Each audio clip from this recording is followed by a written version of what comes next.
Vaccine ಅನ್ನ ಯಾರು ತಗೋಬಹುದು? 18 ವರ್ಷ ಆಗಿರೋರು ಅಥವಾ 18 ಇಯರ್ಸ್ ಮುಗಿದಿರೋರು ಯಾರು ಬೇಕಾದ್ರೂ ವ್ಯಾಕ್ಸಿನ್ ತಗೋಬಹುದು. ದಯವಿಟ್ಟು ನಿಮ್ ಟರ್ನ್ ಬಂದಾಗ ಹೋಗಿ ವ್ಯಾಕ್ಸಿನ್ ತಗೊಳ್ಳಿ.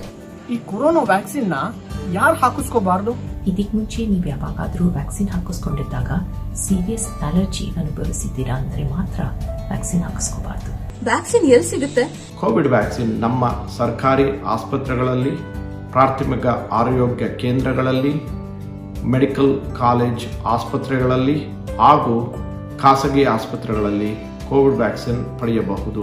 ಈ ಕೊರೋನಾ ವ್ಯಾಕ್ಸಿನ್ ರಿಜಿಸ್ಟರ್ ಮಾಡ್ಕೊಳಕ್ಕೆ ಯಾವ ಡಾಕ್ಯುಮೆಂಟ್ಸ್ ಬೇಕಾಗುತ್ತೆ? ಕೋವಿಡ್ ವ್ಯಾಕ್ಸಿನ್ ನೋಂದಣಿ ಮಾಡಿಸಿಕೊಳ್ಳಲು ಸರ್ಕಾರ ನೀಡುವಂತಹ ಯಾವುದೇ ಆಧಾರ್ ಕಾರ್ಡ್ ಮಾದರಿಯ ದಾಖಲೆ ಇದ್ದರೆ ಸಾಕಾಗುತ್ತದೆ.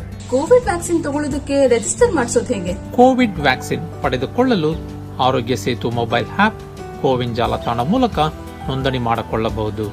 ಅಥವಾ ವ್ಯಾಕ್ಸಿನ್ ಕೇಂದ್ರದಲ್ಲಿ ನೋಂದಣಿ ಕೇಂದ್ರ ಇದ್ದರೆ ಅಲ್ಲಿಯೂ ನೋಂದಣಿ ಮಾಡಿಕೊಳ್ಳಬಹುದು.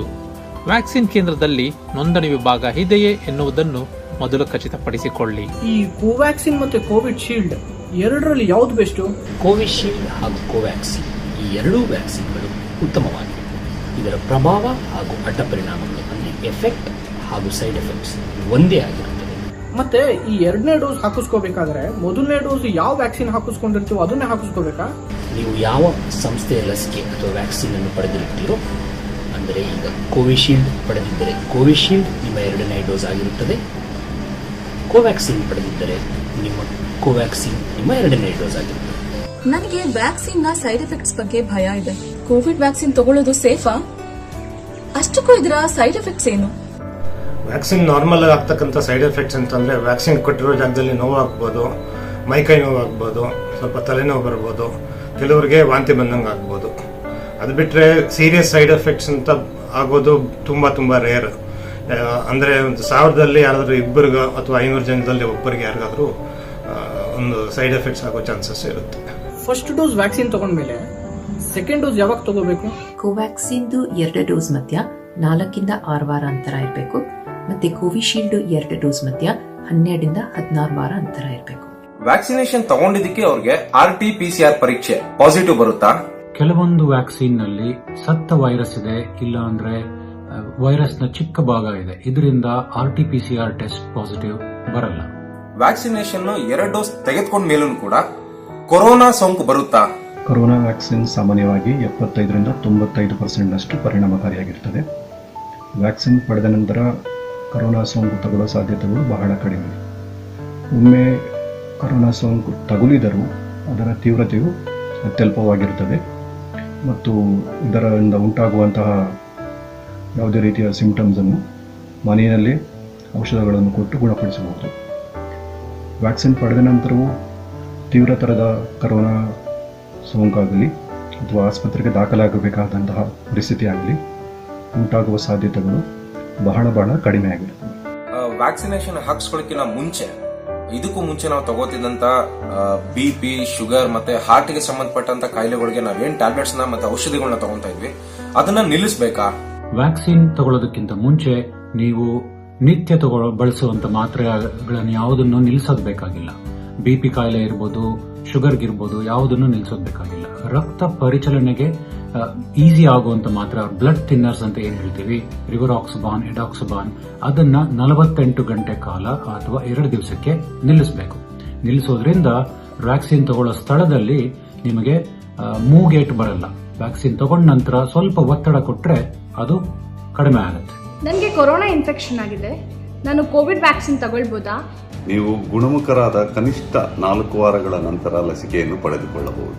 ನಾನು ಫಸ್ಟ್ ಡೋಸ್ ವ್ಯಾಕ್ಸಿನ್ ತಗೊಂಡಿದ್ದೆ, ನನಗೆ ಕೊರೋನಾ ಬಂದಿತ್ತು. ನಾನು 2ನೇ ಡೋಸ್ ತಗೊಳ್ಬೇಕಾ ಬೇಡವಾ? ತಗೊಳ್ಳೋದಾದ್ರೆ ಯಾವಾಗ ತಗೊಳ್ಳಿ? ಫಸ್ಟ್ ಡೋಸ್ ವ್ಯಾಕ್ಸಿನ್ ತಗೊಂಡ ನಂತರ ಕೂಡ ನಿಮಗೆ ಕೊರೋನಾ ಬಂದಿದ್ದು, ನೀವು ಗುಣಮುಖರಾದ್ರೆ 4 ವಾರಗಳ ನಂತರ ನೀವು ವ್ಯಾಕ್ಸಿನ್ ತಗೋಬಹುದು. ನಾನು ಈಗ ತಾನೇ ಕೊರೋನಾ ಬಂದು ಗುಣಮುಖ ಆಗಿದ್ದೀನಿ, ನಾನು ವ್ಯಾಕ್ಸಿನ್ ತಗೋಬಹುದಾ?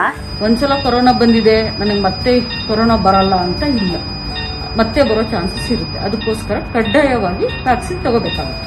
2ನೇ ಡೋಸ್ ತಗೊಂಡ ಎಷ್ಟನೇ ದಿನದ ನಂತರ ನಮಗೆ ಇಮ್ಯುನಿಟಿ ಪವರ್ ಬರುತ್ತೆ? ಇಮ್ಯುನಿಟಿ ಪವರ್ ಬಂದ ನಂತರ ಮಾಸ್ಕ್ ಹಾಕುವಂತ ಅಗತ್ಯ ಇಲ್ವಾ?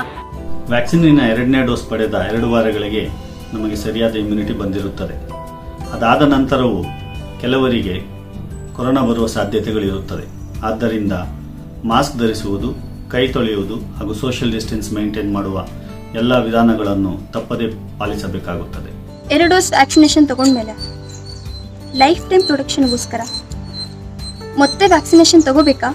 ಫಸ್ಟ್ ಡೋಸಸ್ ತೊಗೊಂಡವರು ಎಷ್ಟು ದಿನ ಇರುತ್ತೆ ನಮ್ಗೆ ಇಮ್ಯುನಿಟಿ ಅಂತ ಕೇಳಿದರೆ ನಾವು ಈಗಲೇ ಏನು ಹೇಳಲಿಕ್ಕೆ ಬರೋದಿಲ್ಲ. ಹಾಗೆ ನೀವು ಫಸ್ಟ್ ಡೋಸಸ್ ತೊಗೊಂಡವರು ನಾವು ಮತ್ತೆ ಬೂಸ್ಟರ್ ಡೋಸ್ ತಗೋಬೇಕಂತ ಕೇಳಿದರೆ ನಾವು ಈಗಲೇ ನಿಖರವಾಗಿ ಇನ್ನೂ ಹೇಳಲಿಕ್ಕೆ ಬರೋದಿಲ್ಲ.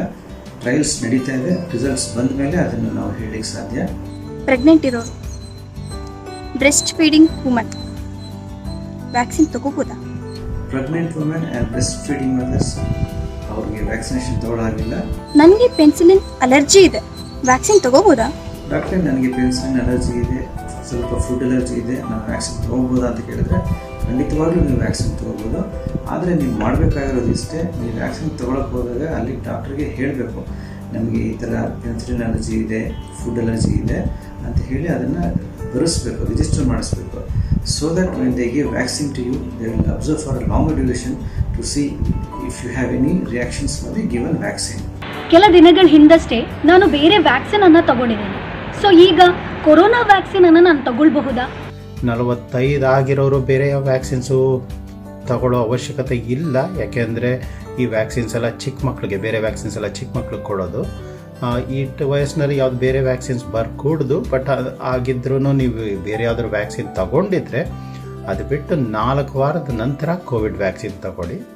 ಅದಕ್ಕೂ ಏನು ಇಂಟ್ರ್ಯಾಕ್ಷನ್ ಆಗಲಿ ಇಲ್ಲ ಚೇಂಜಸ್ ಆಗಲಿ ಆಗಬಾರ್ದು. ಸೊ ಬೇರೆ ಯಾವುದೋ ಒಂದು ವ್ಯಾಕ್ಸಿನ್ ತೊಗೊಂಡಿದ್ರೆ ಅದರಿಂದ 4 ವಾರ ಬಿಟ್ಟು ಈ ಕೊರೋನಾ ವೈರಸ್ ವ್ಯಾಕ್ಸಿನ್ನ ತಗೋಬಹುದು.